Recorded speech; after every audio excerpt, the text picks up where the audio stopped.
Hello दोस्तों, in this particular video I am going to discuss an important topic of an operating system which is memory management.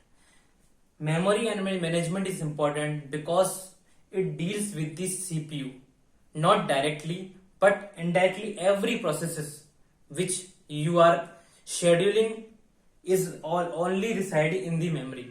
So managing the memory is very important. That is why memory management techniques are very efficient in order to make the operating system more suitable. Okay, so let me discuss the first types of the memory. As many of you are aware of that, what are the types of a memory? But there are primary memory,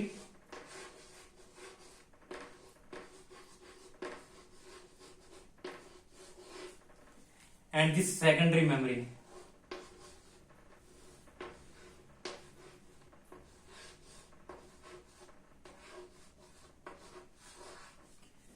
These are the two types of a memory. Primary memory is faster comparatively to the secondary memory. There are mainly two types: RAM, random access memory, and ROM, read only memory. I will not going to discuss what is ROM because it used for BIOS and clock into the system. So our main focus for managing the memory of managing the RAM, because it is only which is playing the key role while managing the memory in any operating system. Clear? Secondary memory. Secondary memory is intentionally made for storing the permanent data. Okay, there are types like hard disk,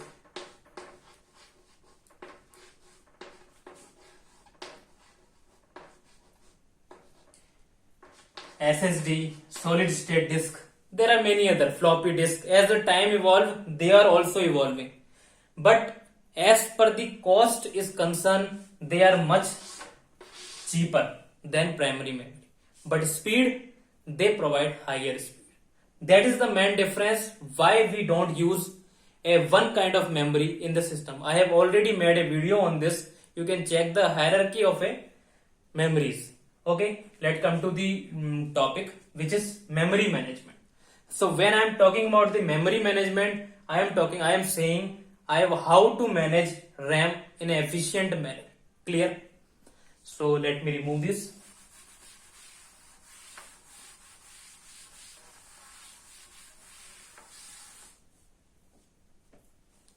Two things you need to keep in mind. That this is your CPU.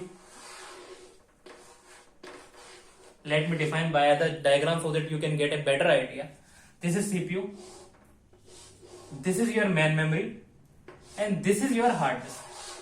Because any program which is executed by the CPU is ultimately stored in the hard disk or any kind of a disk, but a secondary memory.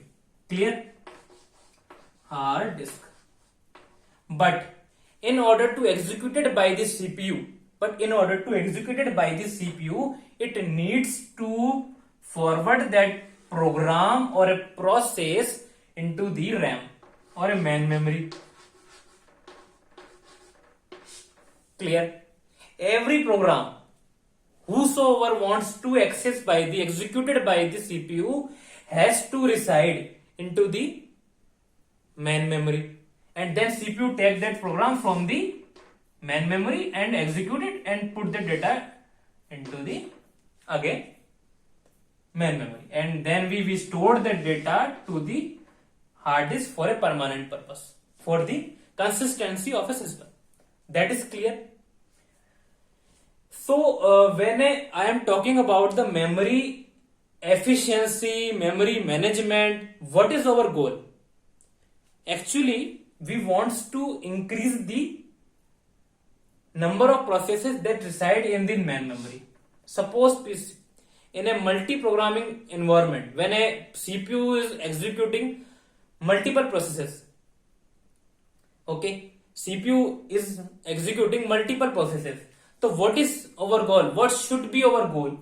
That we reside as many processes as possible into the RAM. Suppose there are 10 processes. So our goal is that there should be 10 processes into the CPU. CPU does not have to wait. There should be no idle time for the CPU. That is our main goal. Suppose there are program, just when a program completed, we simply want to give another process. Execute this one. We don't want the CPU is sit idle. Clear? So in order to get, what we are implementing is known as multi-programming. Clear? This concept in which we are putting as many processes into main memory as possible is known as multi-programming. Clear? So in short, we want to achieve multi-programming. How we can achieve multi-programming? This will tell you how you can get as higher degree of a multi-programming as you much want. Okay. So mainly it is divided into two types: contagious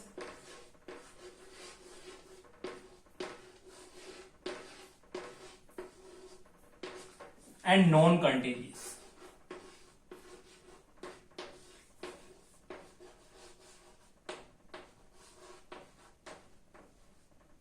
Clear? As far as contagious is concerned, there are two types: static and the dynamic.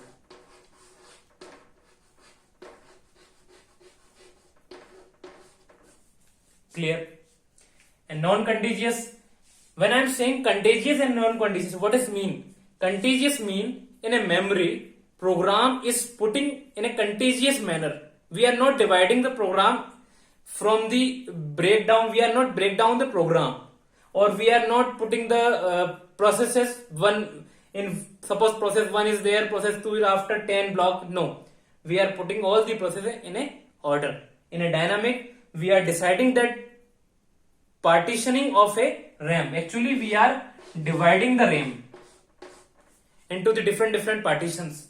In a static, we have already predefined the size of a partition in a main memory. In the dynamic, we are at the runtime, we are deciding according to the size of a process, we are dividing the main memory.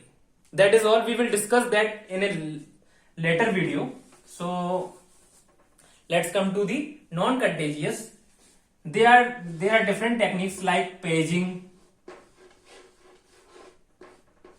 In a paging, we divide the processes rather than dividing the RAM. We divide the processes and then put that processor into the RAM. There are inverted paging. Inverted paging. Clear? Third one is segmentation.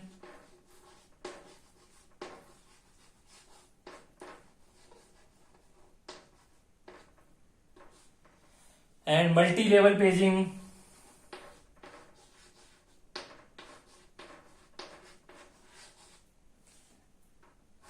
And many more. So this is all about the contiguous and non-contiguous memory. So in the next lecture, I will discuss what are the different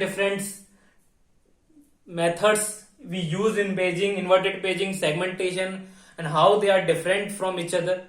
And we will discuss the contagious and non-contagious and what are the problems we face in contagious memory management, and how non-contagious memory management is efficient comparatively to contagious memory management.